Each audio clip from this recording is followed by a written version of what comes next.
Pandemias hubo muchas en la historia, comenzando por la peste negra en la Edad Media y pasando por las enfermedades que vinieron de Europa y arrasaron con la población autóctona en América en los tiempos de la conquista.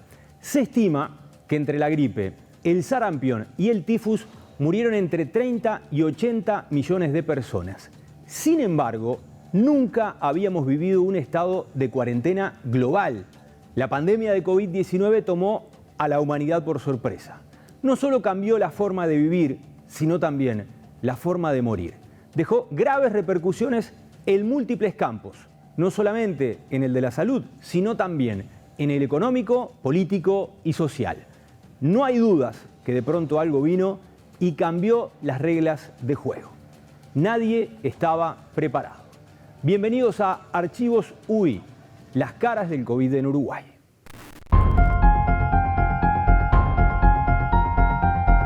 Desde marzo de 2020 a marzo de 2022 se registraron más de 7.000 muertes por COVID-19 en Uruguay. Son infectados.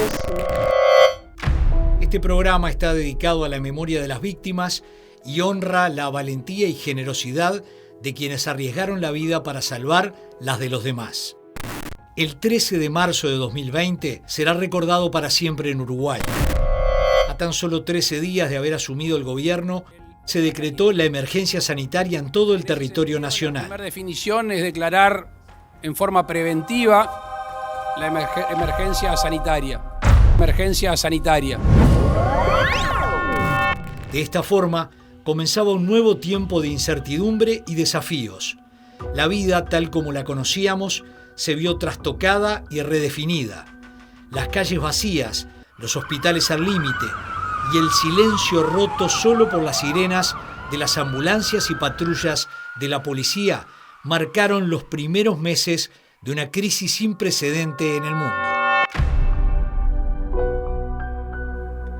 Muchos acontecimientos serán recordados.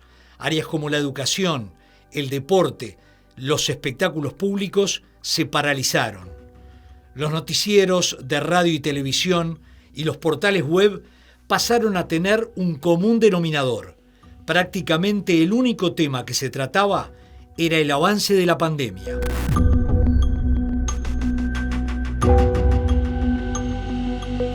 Con el paso de los días se iba actualizando el protocolo. Se evitaron las reuniones presenciales. Si eran imprescindibles, había que cuidar el aforo, aunque tampoco nadie sabía el máximo de personas que estaban permitidas. El mate se dejó de compartir y se empezaron a ver masivamente tapabocas en los rostros de los uruguayos.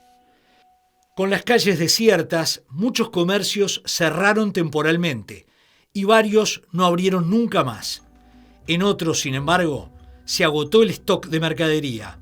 En los primeros meses era difícil encontrar tapabocas, alcohol en gel, papel higiénico, entre otros artículos de higiene. Incluso se comenzó a racionalizar su venta.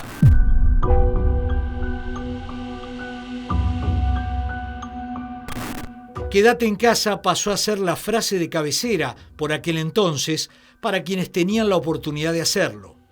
Por obvias razones y ante el temor permanente de contagio, había quienes no podían llevar esto adelante. Debían salir a trabajar o a cumplir con sus responsabilidades diarias.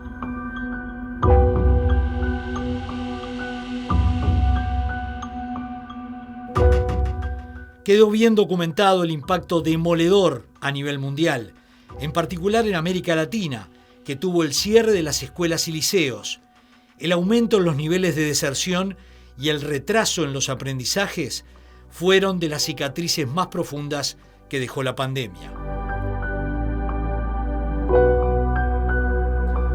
La destrucción de empleos fue otra de las graves consecuencias.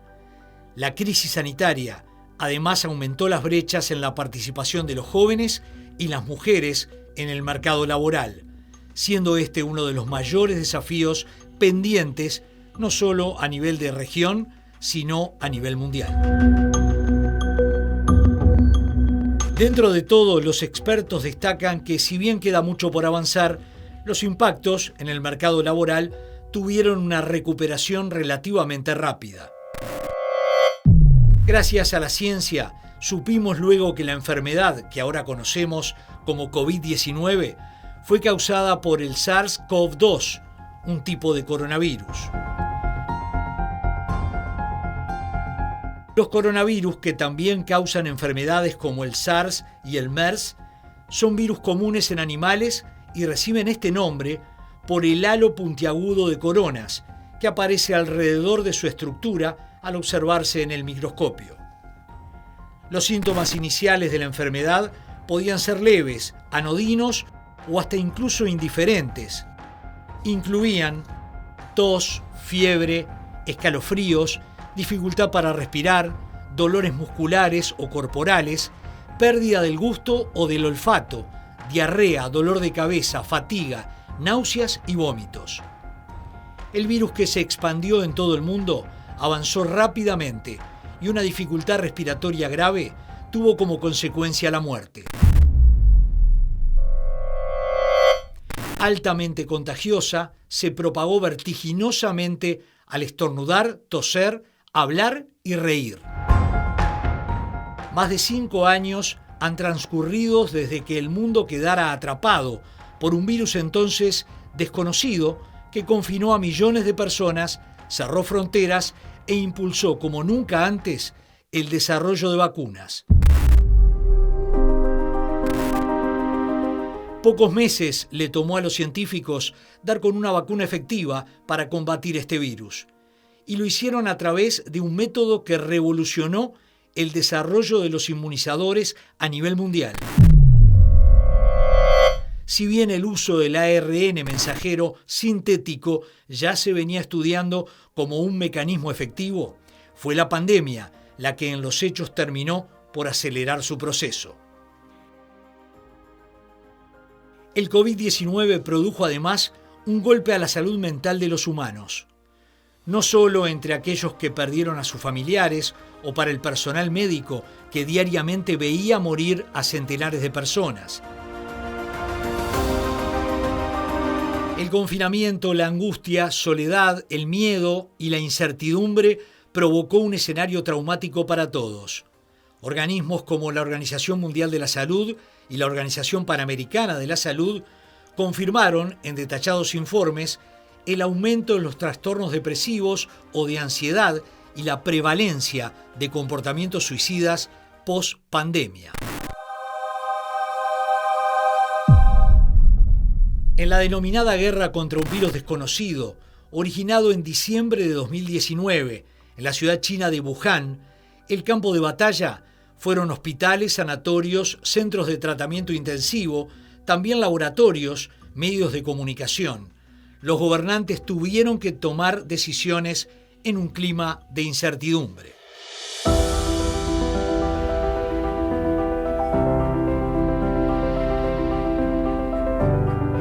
Las armas fueron los fármacos y las vacunas, las mascarillas y los trajes especiales para evitar la contaminación. La confianza fue depositada en los profesionales de la salud y también en los científicos. Miles de familias uruguayas soportaron el dolor de no poder despedir a quienes el COVID-19 se llevó. Conocimos un tiempo en el que no pudimos acompañar a nuestros enfermos y tampoco celebrar juntos momentos felices. De este tiempo no nos olvidaremos nunca más.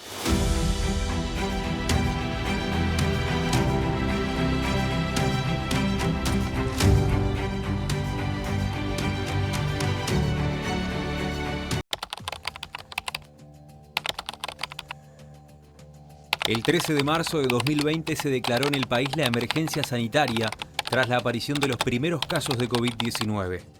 Nos encaminábamos a iniciar una etapa de nueva normalidad.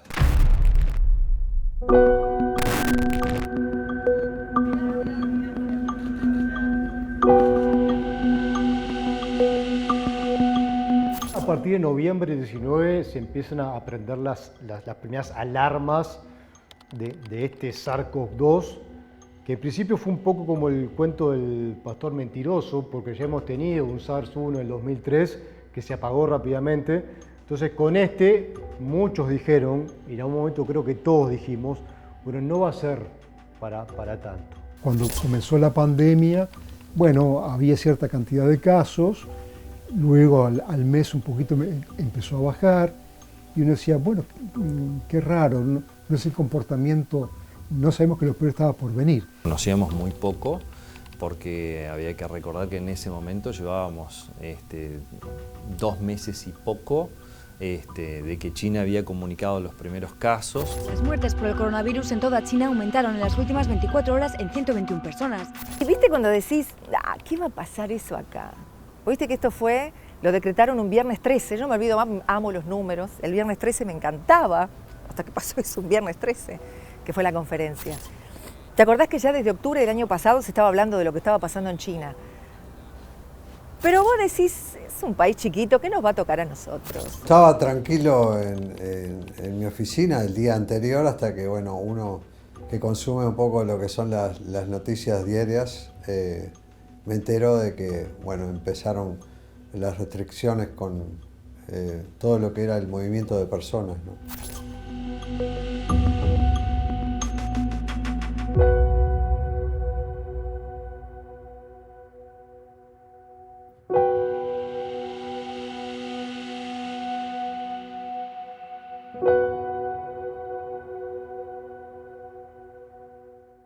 Sin saber a qué nos enfrentábamos, era primero cuidar al ser humano y después ver cómo podíamos mantener nuestra actividad, ya que éramos conscientes.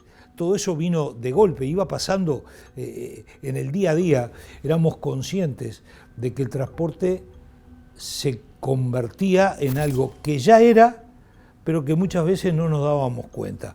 Era totalmente imprescindible para el movimiento de muchísima gente, que la única forma que podía tener para llegar a algún lugar a trabajar o para llegar y moverse y salir de la casa era el transporte público, el transporte colectivo de pasajeros.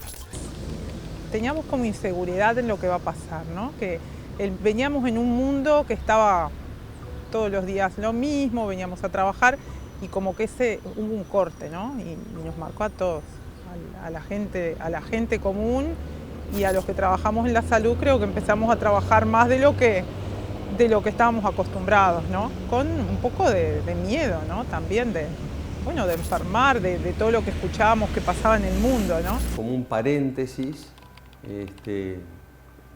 fue muy intenso, en el caso nuestro fue bastante largo también, y entonces hay una sensación ambigua, digamos, como que de las experiencias malas a veces uno intenta, ¿no? La memoria graba lo que quiere, pero cuando entras a recordar y a abrir esos momentos fue muy denso, es decir, de muchas vivencias nuevas. Es como cuando vas de viaje, digamos, que en 15 días parece que pasaron muchísimas cosas. Bueno, es como abrir un viaje, sobre todo los primeros tiempos, los primeros temores, el no saber manejar la enfermedad, que además no estábamos vacunados. En febrero de 2020 estaba dando un ciclo de conferencias en universidades norteamericanas cuando me empezaron a decir: terminemos las actividades y volvete a Uruguay porque se está cerrando el mundo.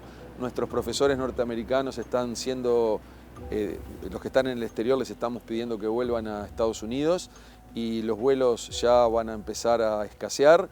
Entonces, Rafael, volvete a Uruguay. Y así lo hice y llegué unos poquitos días antes de la declaración de la emergencia sanitaria. Cuando empezó la explosión de la pandemia, yo estaba con mi hija en Cuba, y una amiga mía estaba en España y me llama, me dice, acá explotó todo, se cerró todo, el amigo al que había ido a visitar se perdió su laburo, camino por la calle, no hay nadie, está todo absolutamente cerrado, no sé si puedo volver a Montevideo, no me puedo comunicar con la empresa en la que viajaba, así que yo estaba también desde Cuba llamando a la empresa para ver cuándo salía el último avión, porque se iban a cerrar los aeropuertos. Estábamos en Curazao, creo, y vimos por televisión que el mundo se estaba preparando algo insólito y que en España y en Italia la gente estaba empezando a usar el tapabocas, y nosotros nos sorprendió, estábamos alejados totalmente. Tanto es así que fuimos hasta una farmacia y nos compramos un par de tapabocas, pero nadie usaba. Y ¿saben lo que nos pasó? Cuando nos tomamos el avión para venir, dejamos los tapabocas en la valija, así que tampoco nos los pusimos en el avión. Que no me olvido más, la primera vez que escuché coronavirus, COVID, fue de un campeonato femenino que Australia no iba a jugar a China. Y a partir de ahí, ya en marzo, cuando explota todo acá, en 2 minutos se hizo nuestro, digamos, porque fue algo que nos afectó a todos. Febrero del año 2020 empezamos a verlo con otros ojos al ver que Europa empezaba a inundarse de este virus, y yo recuerdo perfectamente a mi viejo impactado un domingo al mediodía, que nos juntábamos siempre a almorzar, que se sentó a ver un partido de fútbol de Italia, si no me equivoco, y el partido se suspendió. Un momento así bisagra en lo que es la actividad del turismo en el Uruguay. Si me lo hubiesen dicho una semana antes que yo iba a salir en los medios de comunicación teniendo la flota en la calle como estaba y decirle a la gente que no saliera, que si no era absolutamente necesario que dejara el transporte para aquellos que lo precisaban sí o sí, yo hubiese dicho, a mí me pasa algo, tengo que ir al médico. ¿Cómo le voy a decir a la gente que tenemos el servicio en la calle y que no se suba al ómnibus? Uruguay pasó por todas las etapas que ocurren con una pandemia, que primero es la negligencia, esto mismo, sí, bueno, esto no va a llegar, la negación, luego, sí, bueno, llegó, pero no va a ser tan grave, lo voy a poder manejar, el pánico, ¿sí? Cuando esto realmente se puede complicar y puede ser muy grave como lo fue, y después la etapa autocrítica, que esa etapa nunca la tuvimos.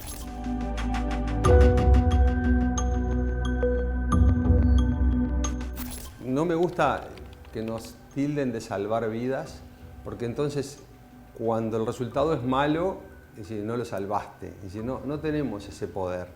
Aplicábamos la técnica y el conocimiento que teníamos, que no era mucho, porque la enfermedad era nueva y realmente íbamos intentando por aquí y por allá, pero cometimos errores. Nosotros, en infectología, no vemos gente que se muere todos los días por una única enfermedad.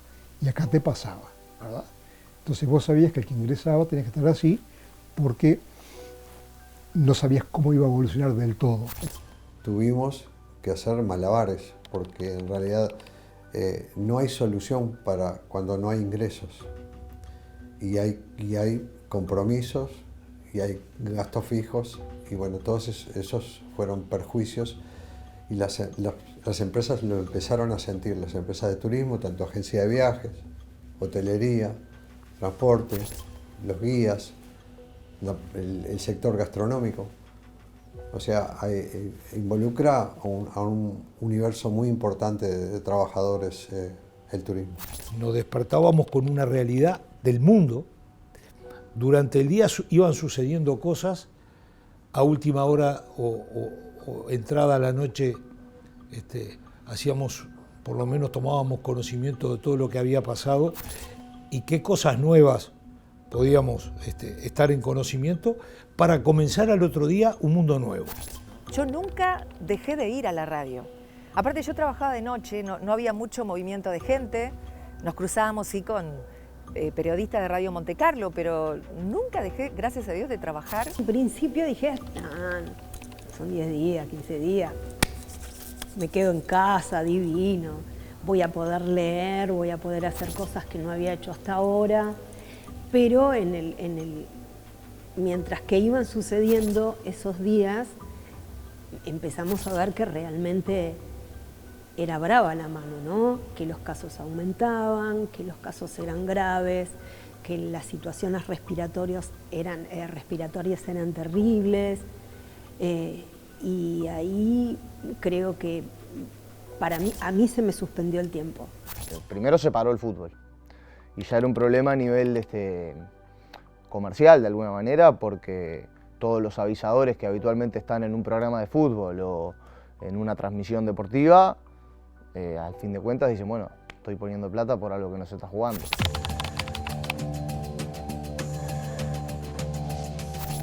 La pandemia del COVID-19 provocó una crisis sin precedentes en todos los ámbitos. En la esfera de la educación, esta emergencia dio lugar al cierre masivo de las actividades presenciales en las diferentes instituciones educativas. Se buscaba evitar la propagación del virus y mitigar su impacto. Durante ese tiempo, se implementaron soluciones para garantizar la continuidad de los aprendizajes, incorporando nuevas estrategias y herramientas que permitieron sostener los procesos educativos de los estudiantes uruguayos. Maestras, docentes y educadores de nuestro país trabajaron con flexibilidad y resiliencia en un contexto por demás complejo. La noticia de la existencia de casos de coronavirus en Uruguay fue divulgada por el Ministerio de Salud Pública a través de su cuenta de Twitter pasadas las 16 horas del 13 de marzo. En horas de la noche vendría la declaración de la emergencia sanitaria. Estamos en una fase distinta de la que venía atravesando el país a partir de los 4 casos confirmados y por ende esa fase amerita un cambio de actitud y un cambio de acción por parte del gobierno. Al día siguiente, con 6 casos positivos confirmados, el gobierno dispuso la suspensión de clases en todos los niveles de enseñanza, pública y privada, por 14 días. Las clases habían empezado con normalidad y a los pocos días nos enfrentábamos a este tema de la pandemia. En realidad fue un impacto y también un desafío, porque no solo a nivel de salud, sino para poder contactarnos con los niños, ¿verdad? Y pues, yo te diría que fue un gran desafío en lo personal, especialmente con la tecnología, que la usaba muy poco. En los colegios en los que yo trabajaba ya existían las plataformas Moodle, por ejemplo, que nos habían entrenado para usarlas, pero no era una cosa que usáramos cotidianamente, ni mucho menos. Entonces, en realidad fue como decir, es verdad que tenía esto, pero no estábamos muy preparados. Y todo el tema del Zoom, al principio era también, hasta los propios coordinadores no sabían muy bien cómo se usaba, todo el mundo entró a explorar diferentes posibilidades. Y creo que a algunas personas sí los tomó como de sorpresa, ¿no? Porque toda una manera de ejercer tu profesión la tuviste que cambiar prácticamente que de la noche a la mañana, ¿no? El compartir pantalla, la asistencia, ver quién estaba conectado, quién estaba pero no veía la imagen, esas cosas en forma alternativa no lo sabía hacer. Me ayudó un hijo que en ese momento transitaba su estudio también en la casa y bueno, y siempre estaba dispuesto a colaborar conmigo. Y empezar a recalcular, bueno, ¿y esto era cómo lo hago? ¿A quién le tengo que preguntar esto, lo otro? Era como una especie de confusión y al mismo tiempo esperar a que te dijeran, bueno, mira, esto lo vamos a hacer así. Y mientras estabas en casa, medio que tratando de imaginar cómo iba a ser y al mismo tiempo sin tener ni la menor idea por dónde arrancar.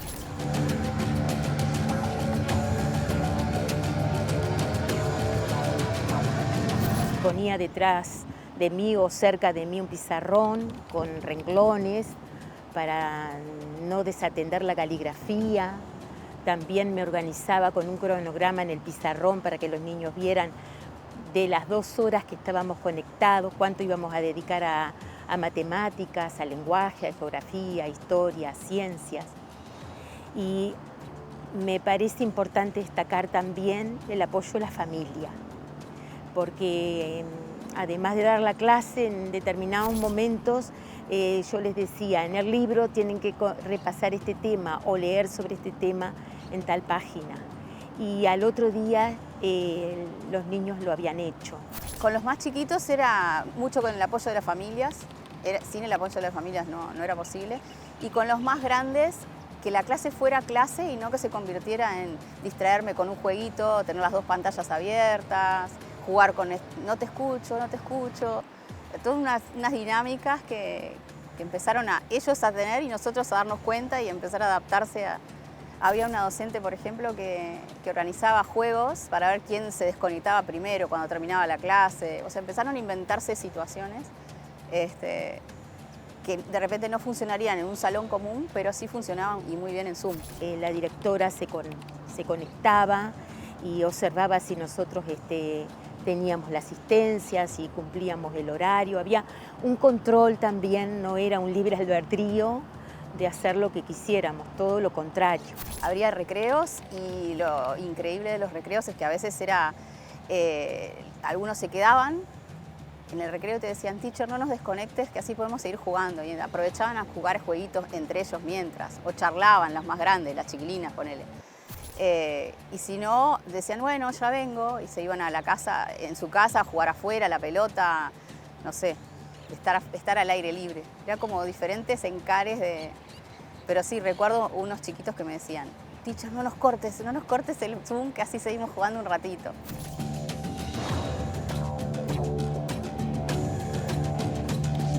No solamente teníamos que prever que la clase fuera breve e impactante, en cierta manera, que atrajera su atención, sino que también alrededor del niño habían distractores.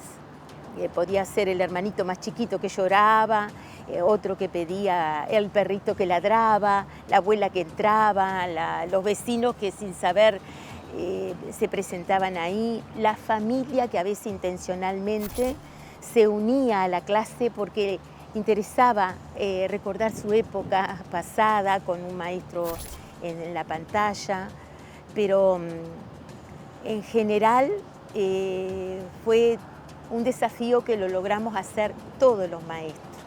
Yo trabajaba en el ámbito privado, pero sé que fue para todos igual esto de conseguir que siguieran teniendo el interés de conectarse, de estar, que era importante, el vínculo.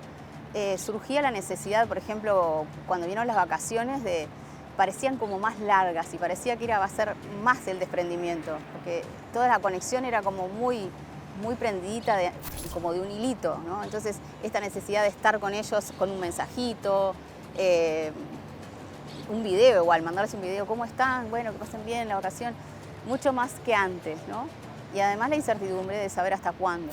Entonces, manejar la incertidumbre creo que era lo más difícil, porque a veces había preguntas para las que no teníamos respuesta. O sea, ¿hasta cuándo vamos a estar así? No lo sé.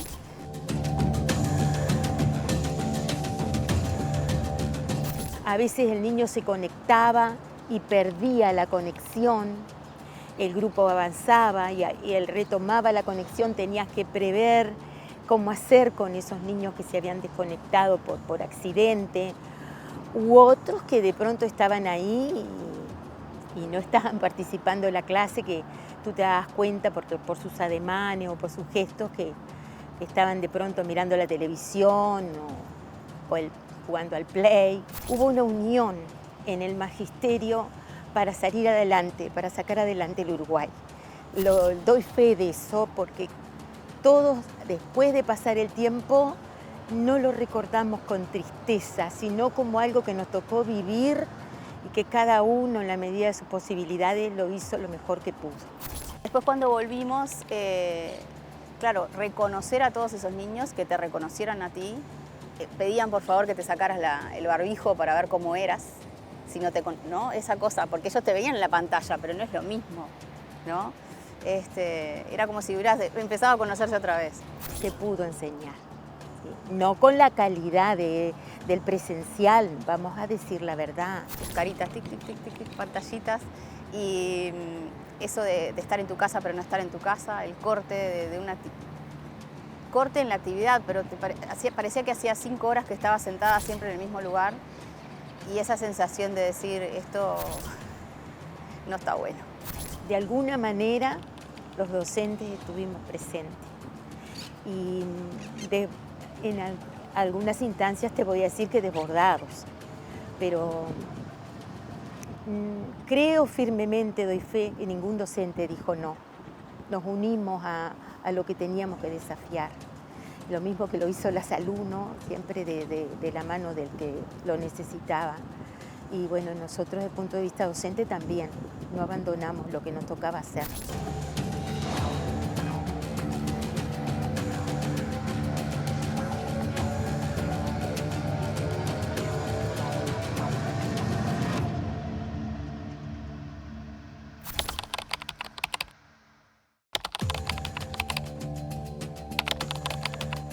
Cuando aparecieron los primeros casos de COVID-19 en Uruguay, el nombre de Carmela Ontú cobró notoriedad pública. La mujer llegó al país tras haber tenido un evento en el exterior y se la acusó de haber ingresado el virus. La paranoia inicial provocó una caza de brujas contra la empresaria. Pronto se supo que el virus llegó por más de una vía y que, además, difícilmente se hubiera podido prevenir su ingreso. El día 13, que es el día que no lo voy a olvidar jamás en mi vida, porque la verdad que hasta el día de hoy, si vos me hablas de eso, me remueve, me sensibilizo, porque yo soy una mujer fuerte, pero tengo mi sensibilidad. Primero mi hijo, por un WhatsApp, me dice, mamá, tenés el virus. Dicen que fuiste tú la que lo trajiste al Uruguay, y yo no entendía nada, Miguel, y ahí en mi cabeza dije, ¿cómo? ¿Qué es esto? ¿Qué están armando conmigo? Lo que también es insólito es lo que está ocurriendo en Uruguay. Allí hay 50 casos confirmados de coronavirus. El día lunes tenían 29, se sumaron 21 más. Y lo que llama la atención es que 20 de esos casos, o sea, el 40% estamos hablando, ¿no?, están relacionados a una misma persona. ¿A quién habrán escuchado hablar? De ella, ¿no?, que la estamos viendo, Carmela. Y ya había gente infectada, ¿tá? O sea, sin ir más lejos, Pedro Bordaberry, que lo nombro porque me conoce bien, tenía el virus. O sea, entonces que no venga a decir que él no fue al casamiento y que él vino de Paraguay de un casamiento que fue y él tenía el virus antes que yo. Yo nunca fui la paciente cero. Confirmado 4 casos, dentro de ellos uno es la pelotuda de la Carmela, la cheta de Uruguay, chicos, la cheta de Carrasco. Yo prendo la televisión, Miguel, estoy sola en el fórum, salí al balcón a gritar. Te estoy sincera, a gritar, viste, gritar cualquier cosa, no lo voy a decir ahora, pero grité de todo contra Cookie la calle, grité de todo contra todos, dije esto es montado, qué horror lo que están haciendo conmigo. Fue a un casamiento con 500 personas y ella tenía coronavirus. Si una persona viene a Italia, no puede ir a un casamiento. Pero, a ver, ¿qué vive en un tupper? Probablemente varios de los infectados que tiene Uruguay hayan sido asistentes al casamiento al que fue ella. No existió en el mundo, Miguel, no sé si vos lo sabés como periodista, que hayan culpado a alguien. A mí me llamaba gente de Alemania, de Brasil, de México, me llamaban a querer hablar conmigo porque no podían creer lo que estaba pasando en este país. ¿Entendés? Que nombraran a una persona con nombre y apellido. Uruguay está haciendo la cuarentena, al parecer todo es la culpa de Carmela.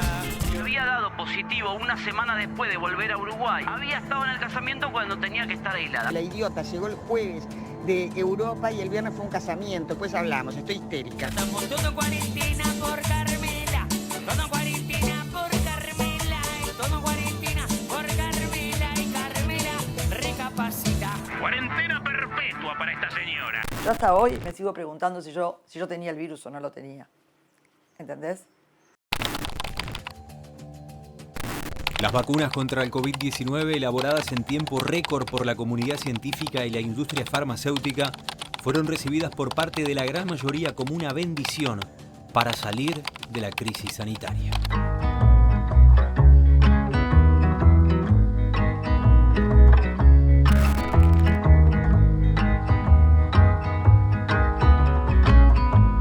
Señor, les damos una cordial bienvenida al Aeropuerto Internacional de Carrasco. Para nosotros y para todos los uruguayos es un orgullo recibir este histórico vuelo. Les damos las gracias por traer las primeras vacunas al país. Agradecido por la recepción. Es un orgullo como empresa y como piloto poder ofrecer esta tremenda solución a la terrible pandemia.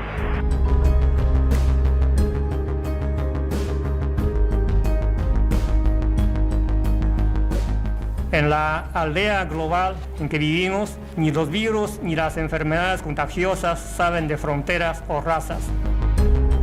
Los seres humanos formamos una comunidad de futuro compartido y la solidaridad y cooperación constituyen nuestra arma más poderosa para vencer la pandemia.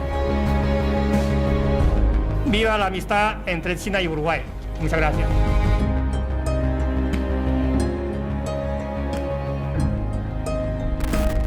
Estamos atravesando un momento duro, esto es inocultable, pero con mucha fuerza y con mucho entusiasmo y mucha garra uruguaya, mucha garra charrúa para enfrentar esta situación. La evolución fue clave.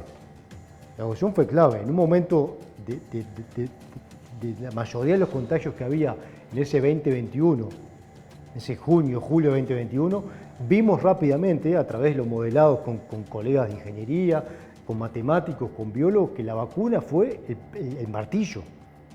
La vacuna fue el martillo. Rápidamente se desacopló. Recordamos aquel momento, Miguel, cuando se hablaba de movilidad y casos, que la movilidad de la gente estaba directamente vinculada con el aumento de casos. Cuando la gente más se movía, aumentaban los casos. Llegó un momento, por la vacunación, el cual la movilidad aumentaba, empezaban todas las actividades y los casos no aumentaban. Hoy se sabe que dos cosas pudieron controlar la pandemia. Una fue el uso increíblemente de tapabocas y distanciamiento físico.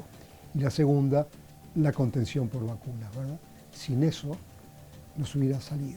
Tal como estaba previsto, se comenzó aquí en el departamento de Florida con la vacunación a 605 personas que estaban agendadas, entre ellos claramente policías, bomberos, militares, docentes y personal de INAU. Hemos tenido que hacer otra preparación, otra coordinación, pero bueno, todo el esfuerzo se está viendo reflejado y bueno, estamos llevando adelante lo que es este primer día de inicio de la campaña. Lejos del escepticismo planteado por algunas personas, sobre todo en redes sociales, unas 200 personas se vacunaron en la primera jornada hábil en el departamento de Río Negro.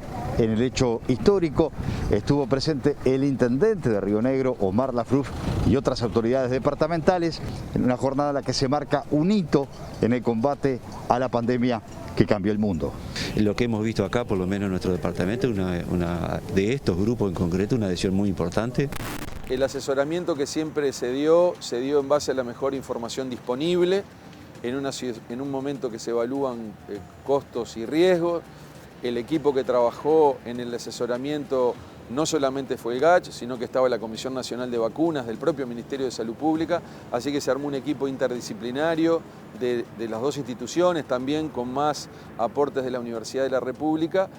Y yo creo que los documentos que se plantearon y la cultura que había en Uruguay en relación a la vacunación, un país que tiene un certificado de vacunación desde hace muchas décadas, y la credibilidad que el sistema científico y sanitario tenían, permitió que en forma voluntaria, y esto lo quiero resaltar porque fue algo sobre lo que el GACH trabajó mucho, que fuera una vacunación de carácter voluntario, fue exitosa en términos del porcentaje de adhesión.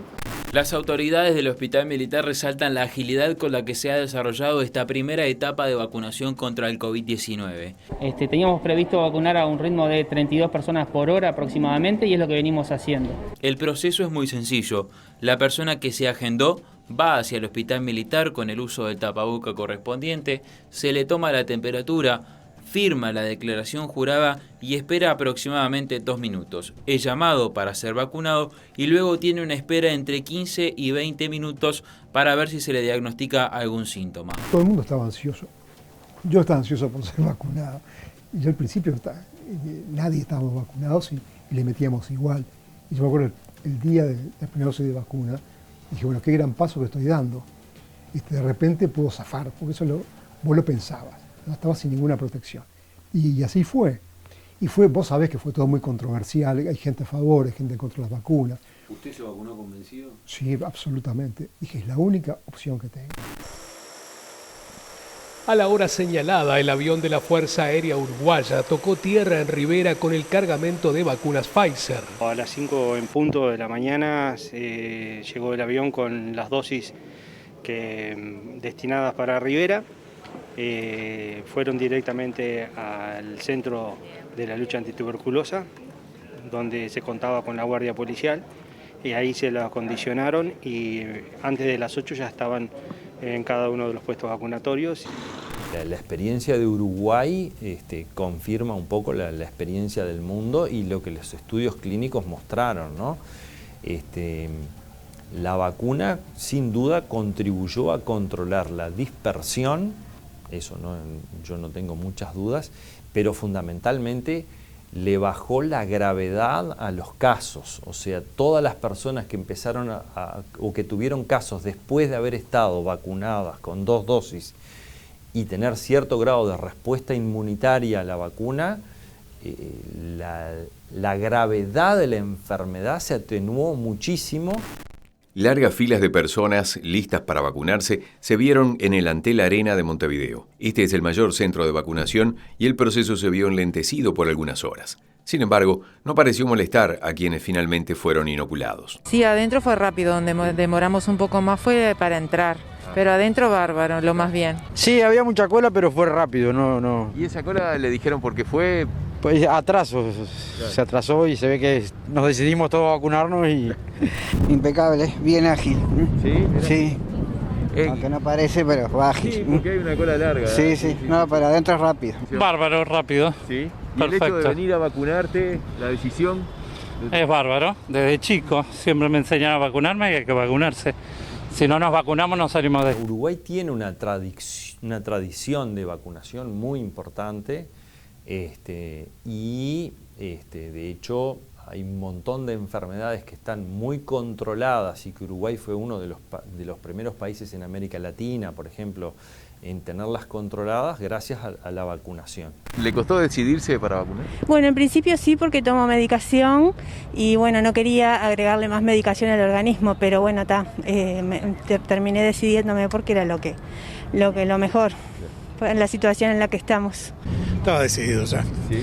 Antes de que llegara la vacuna, inclusive ya estaba decidido. Somos una generación que estamos acostumbrados a vacunar. La generación de la vacuna. De la vacuna, o sea que somos veteranos. Echamos la cabeza y nos vacunamos. Tenemos cobertura de vacunación muy buenas que hoy nos hacen llegar donde estamos hoy. Tenemos una inmunidad colectiva, una inmunidad de rebaño muy fuerte, que hace, por ejemplo, que en 2-3 años la población general no se haya tenido que vacunar.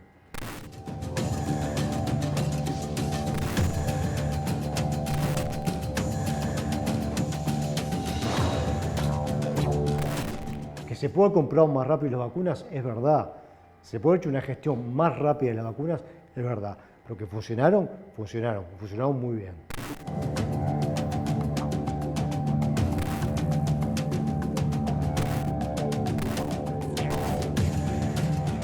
Uruguay tuvo una muy buena nota en manejo de la pandemia, al final del día. Si uno mira los números, es cierto que tuvimos la mayor cantidad de casos per cápita de muchos de los países de América, pero eran los que testeábamos más.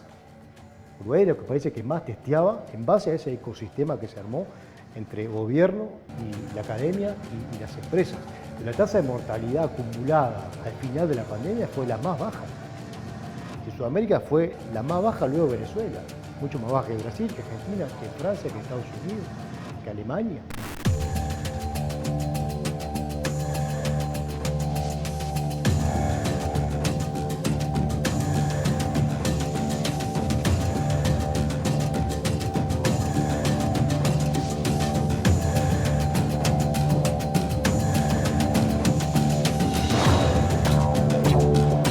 Una de las primeras en agendarse, me imagino.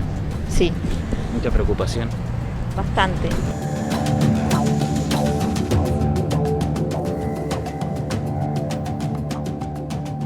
La pandemia de COVID-19 se convirtió en uno de los eventos de mayor repercusión nacional y mundial de las últimas décadas.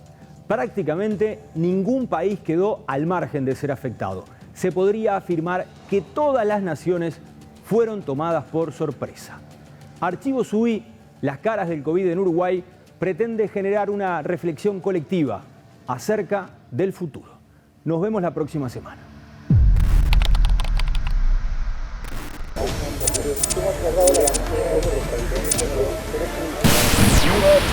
Has now become the epicenter of the pandemic. Nos esperan, como dije al principio de la semana, semanas muy duras. Los desplazamientos serán très fortement.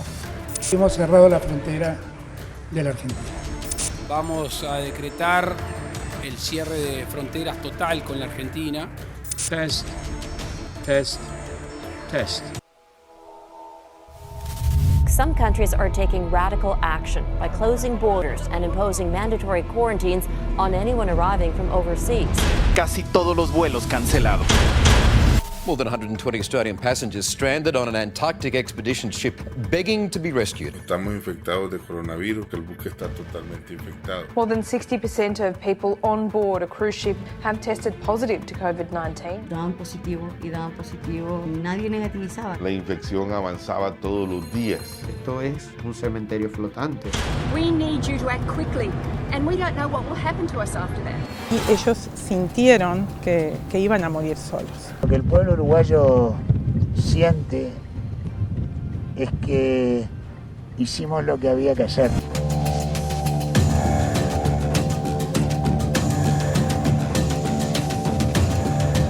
Yo sé que soy fuerte, pero también soy sensible, porque no cualquiera banca lo que yo banqué, te soy sincera. Yo creo que te vuelves loco.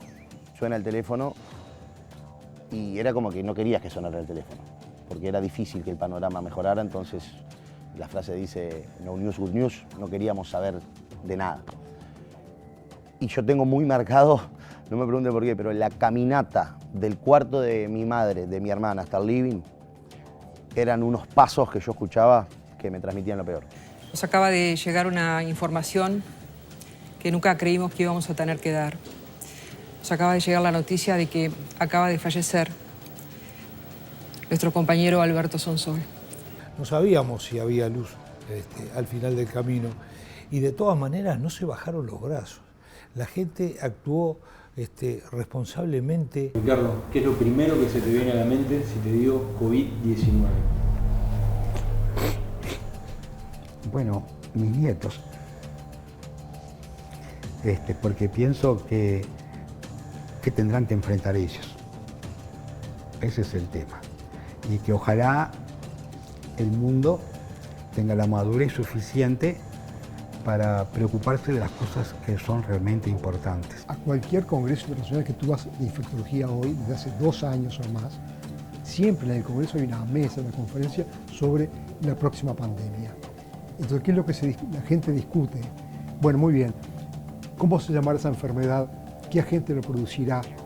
¿Tenemos herramientas para frenarlo? ¿Qué hemos aprendido? Entonces, eso está en la agenda y se busca posibles candidatos para un evento sanitario grave de importancia internacional en el futuro, ¿no? Una nueva pandemia.